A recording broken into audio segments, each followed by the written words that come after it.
Janeiro, férias, que delícia, todo mundo descansando, mas é claro que a gente quer a sua companhia. Então nós preparamos os melhores momentos de 2012, tudo o que aconteceu, que o pessoal gostou, mandou e-mail, registrou, enfim, a gente preparou com muito carinho e vocês continuam esta semana vendo essa coletânea preparada especialmente para vocês. A gente começa a partir de agora, espero que vocês gostem. Roda aí.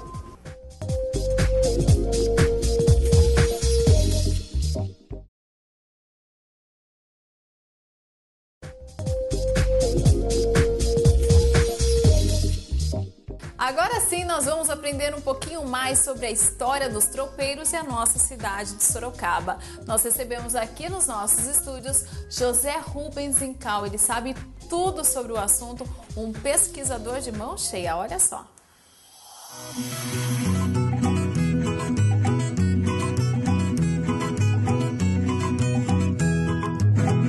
Olha só, do dia 21 a 27 de maio nós comemoramos a Semana do Tropeirismo. Para falar desse assunto, nós estamos recebendo aqui nos nossos estúdios Zé Rubens. Tudo bem, Zé? Muito bem, obrigado. Agradeço a oportunidade e o convite de estar aqui. Imagina, obrigado você por ter vindo. Olha só, ele é pesquisador, também diretor da Biblioteca Infantil de Sorocaba, é isso? Isso, Biblioteca Infantil. Olha só, uma pessoa culta, né, gente? Então vamos aproveitar dessa cultura e vamos aprender. Para quem não sabe, como a gente pode explicar o que foi o tropeirismo?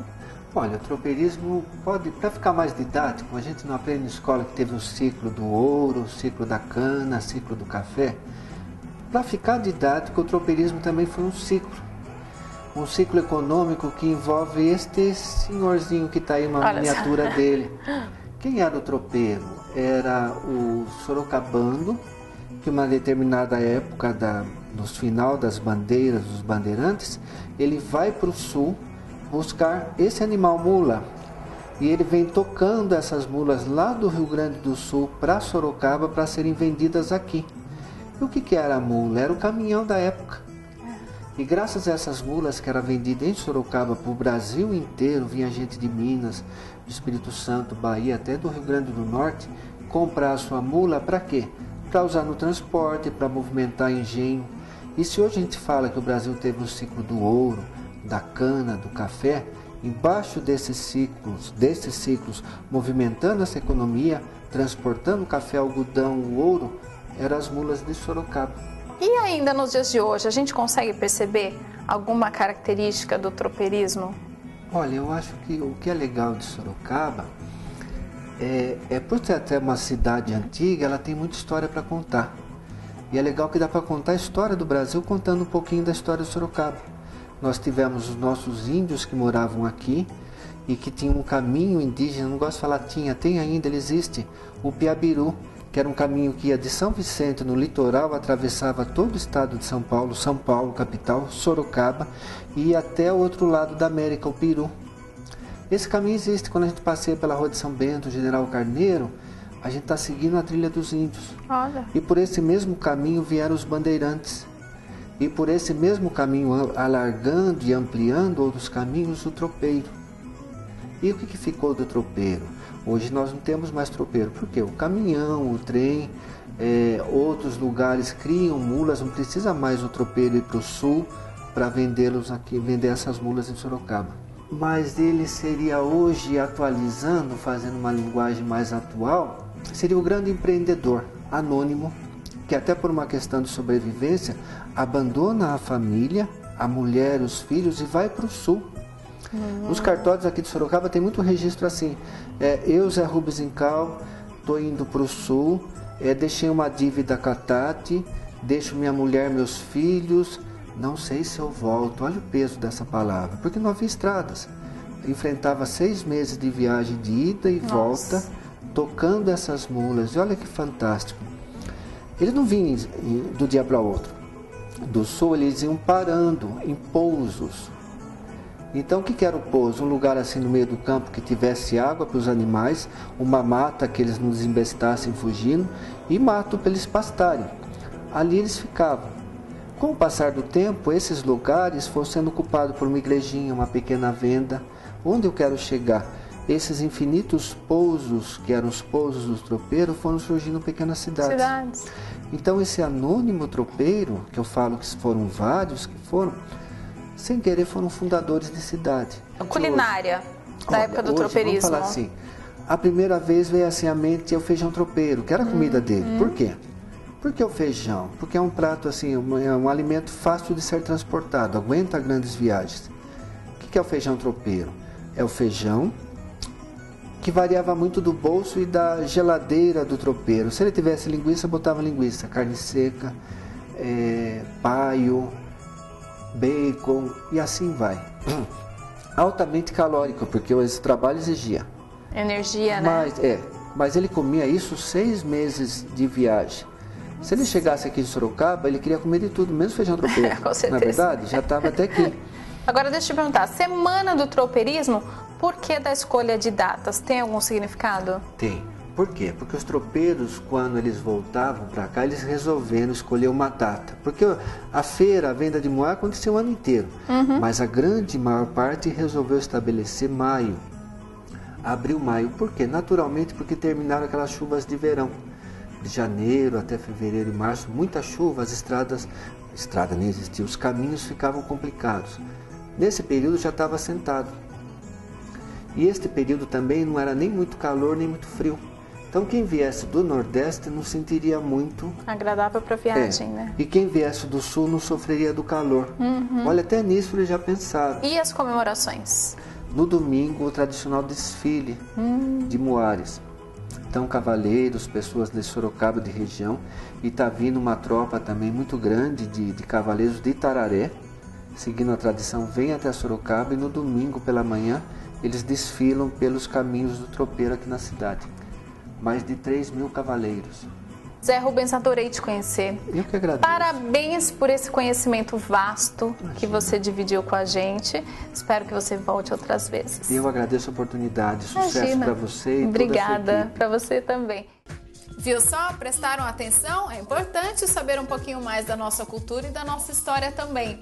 Agora a gente vai dar uma pausinha e na volta você vai aprender nesse artesanato a fazer a técnica da pátina provençal. Fica lindíssimo na sua casa, em caixas, móveis, enfim, eu tenho certeza que vocês vão adorar. Logo após o intervalo, então já sabe, fique ligadinho aí.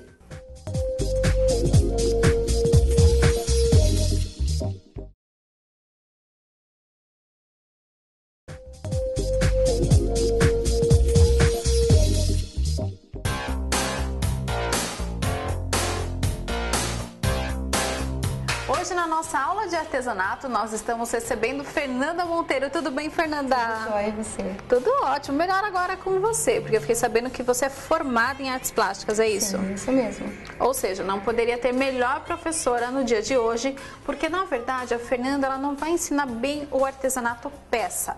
Ela vai ensinar melhor a técnica, Exatamente. né? Da pátina provençal. Isso. Vamos lá, no que consiste a pátina provençal?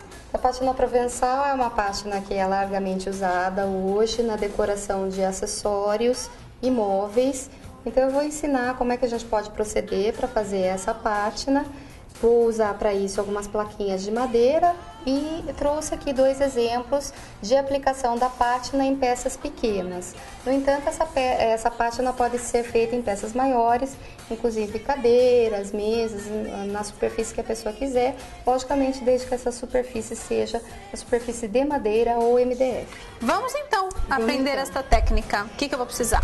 Então, a gente vai trabalhar a técnica com tinta PVA. Vamos lá. Então eu vou pegar aqui, vou molhar o meu pincel, vou pintar sempre no sentido do comprimento da peça. Então eu vou iniciar aqui.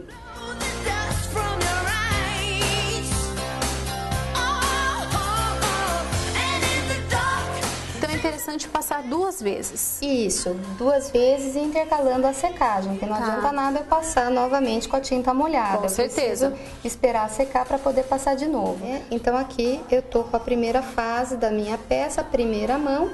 Eu vou deixar ela secar para depois aplicar a segunda mão. etapa. E agora, procedimento?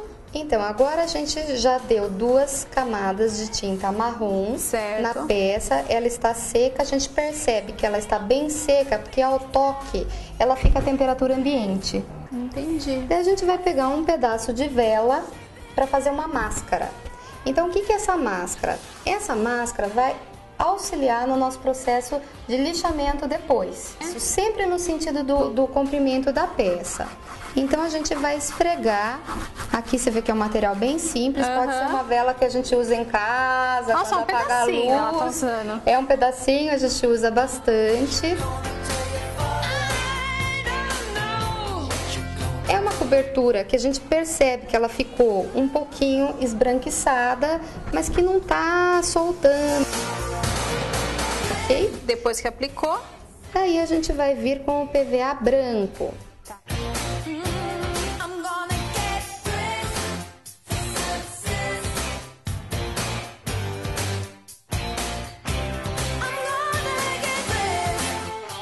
Agora, para dar segunda mão nessa etapa, o que acontece? O tempo de secagem vai ser um pouquinho maior. Porque como a gente passou a máscara, que é a parafina, a gente diminuiu um pouquinho a absorção do MDF. Tá. Então a gente às vezes precisa esperar um pouquinho mais, cerca de uns 20 minutos. Ah, mas é rápido também, né? É rápido também. Normalmente a gente numa tarde dá para brincar e fazer uma peça toda. Agora eu vou iniciar o processo de desgaste. Então eu vou pegar uma lixa. Tá. Essa aqui é uma folha de lixa 100 para madeira, tá? Eu vou cortar essa lixa um pedacinho bem pequenininho. Não é porque eu não quero gastar, não. É porque não é necessário. Não tem necessidade. Então eu vou pegar a minha pecinha. O processo de lixar vai ser exatamente no mesmo sentido que a gente vem fazendo até agora, do comprimento.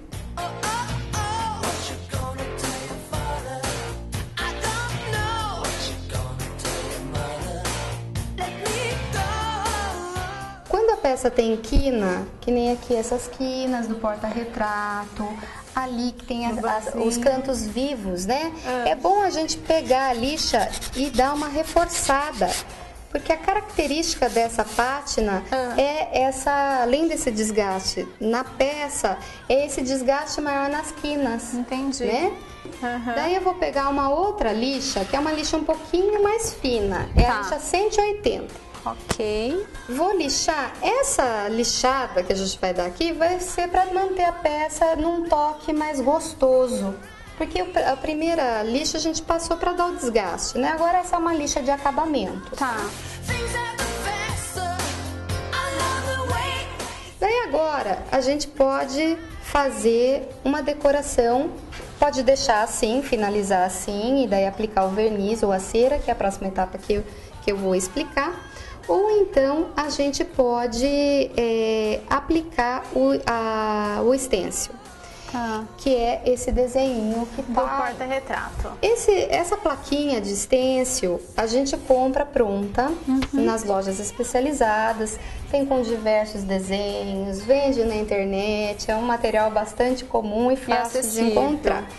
E daí eu vou pegar um outro pincel, que é este aqui. Este pincel se chama brochinha. A brochinha, esse pincel colicinho, a princípio você fala, nossa, meu pincel infantil é um pincel infantil. A gente compra para crianças lá na escola, pode comprar na papelaria, é esse mesmo. Eu vou pegar aqui uma tinta de outra cor, só para dar um contraste, para a gente poder enxergar melhor aí na tela. Pegar essa tinta vermelha.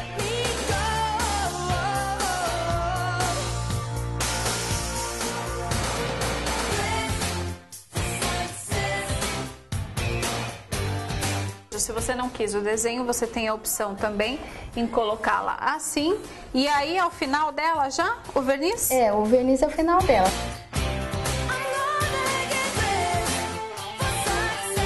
Depois que eu estiquei o verniz, o que eu faço? Prontinho, a sua peça está terminada, finalizadinha. Adorei.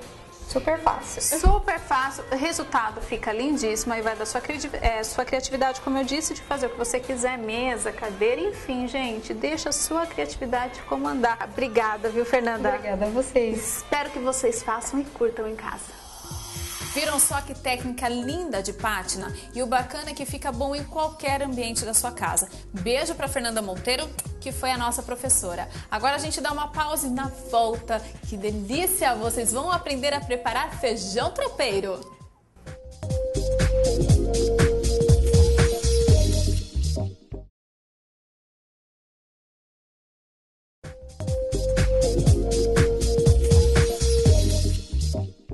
Agora sim, hora de aprender a fazer essa receita maravilhosa, é claro. Com ele, nosso parceiro, o chefe Carlos Martins, é com você. Boa tarde, Tati. A gente está aqui mais uma vez para preparar mais um prato da culinária tropeira. Vamos trabalhar hoje com feijão tropeiro. Eu vou usar um azeite para fritar um pouquinho essas carnes, mas você pode usar uma manteiga de garrafa, você pode usar qualquer outro lipídio ou qualquer outra gordura aqui. Vou usar o azeite, que é o que nós temos aí em casa. Até um óleo de soja, um óleo de girassol cai muito bem. Aquecendo um pouquinho, eu vou entrar gradativamente com os cubos aqui de bacon.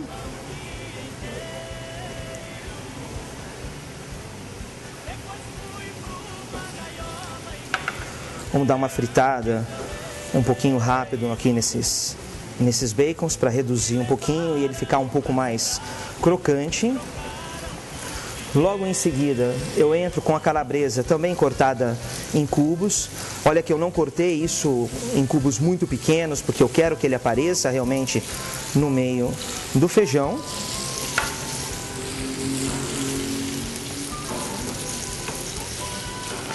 E eu venho com a carne seca que já foi dessalgada e eu já fiz uma pré-cocção nela. Também está em cubos.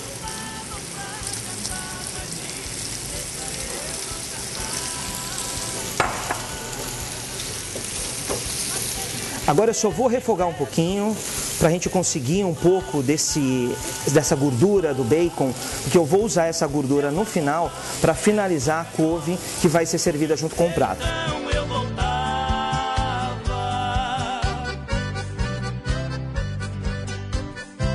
Eu vou para uma panela maior agora. Eu vou acrescentar agora uma cebola picada bem miudinha. Ela vai dar uma suada, ela vai começar a dar uma refogada aqui. E aí o ponto dessa cebola é quando ela fica um pouco mais transparente. Assim que a cebola já começa a dar uma suada aqui dentro da nossa wok, eu vou vir com um pouquinho de alho picadinho para dar um outro sabor. Feijão pede alho. Então a gente vai acrescentar o alho e continua mexendo para dar uma suada um pouco melhor aqui nessa cebola.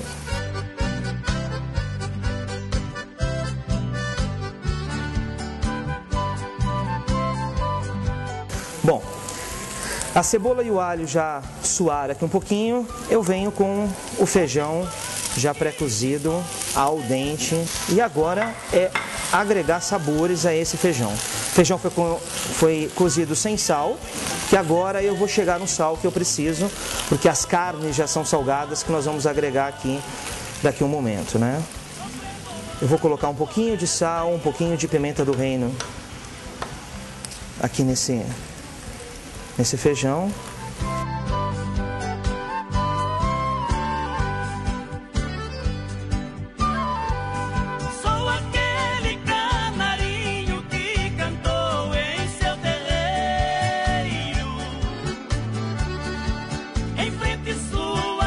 A gente pode acrescentar aqui uma pimenta dedo de moça. Pode picar menor, eu vou deixar em pedaços maiores, porque se você não gostar, você pode retirar e não comer, só para saborizar um pouquinho. E eu já vou entrar com aquelas carnes iniciais que nós havíamos já fritado.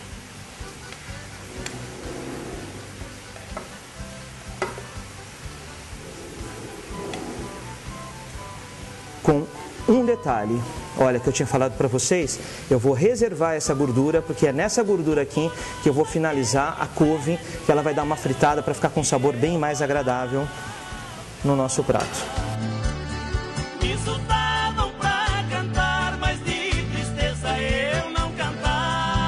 eu vou finalizar o prato com farinha. Eu estou usando farinha de mandioca crua, ela só foi ali torrada, não tem tempero, não tem sal, não tem nada. Eu gosto de usar uma farinha um pouquinho mais grossa, que ela continua mantendo esse aspecto mais rústico aqui do prato. Então eu vou salpicando um pouquinho de farinha e vou agregando. Detalhe, esse prato, ele não é um prato que vai ficar com um creme grosso. Ele tem que ficar com os ingredientes envolvidos por essa farinha, mas você tem que conseguir enxergar cada uma das estruturas ou dos elementos que eu tenho aqui nessa produção. Pronto, olha aqui. Está tudo envolvido e o nosso feijão tropeiro, ele está finalizado. Eu vou agora para a couve. De novo, eu volto com aquela frigideira antiga. Vá-se embora, canarinho, pra cantar no seu sertão. E pronto. A minha couve está pronta. Agora a gente vai voltar para montar o prato, ok? Tanta grade me tirando da prisão. Vá-se embora, canarinho, pra cantar no seu sertão.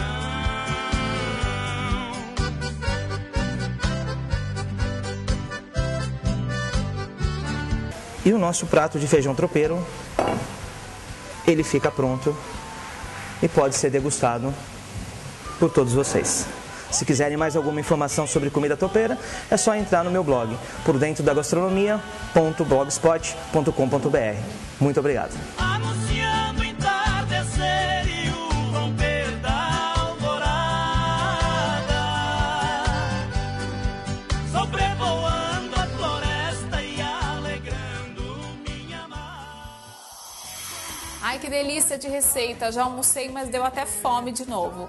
Façam na sua casa porque fica maravilhosa, é super facinho e se você perdeu algum passo, vai lá no nosso site todatarde.com.br. Aliás, através do site você também pode mandar a sua dica, a sua sugestão. Nós já selecionamos vários e-mails e estaremos falando deles nas próximas semanas, fazendo uma visita a você também. Se você sabe uma culinária especial, uma receita diferente, sabe também fazer um artesanato, manda e-mail pra gente, entre em contato que a nossa produção vai falar com você e quem sabe você vai estar aqui ensinando o pessoal de casa também. Então já sabe, todatarde.com.br, fale com a gente.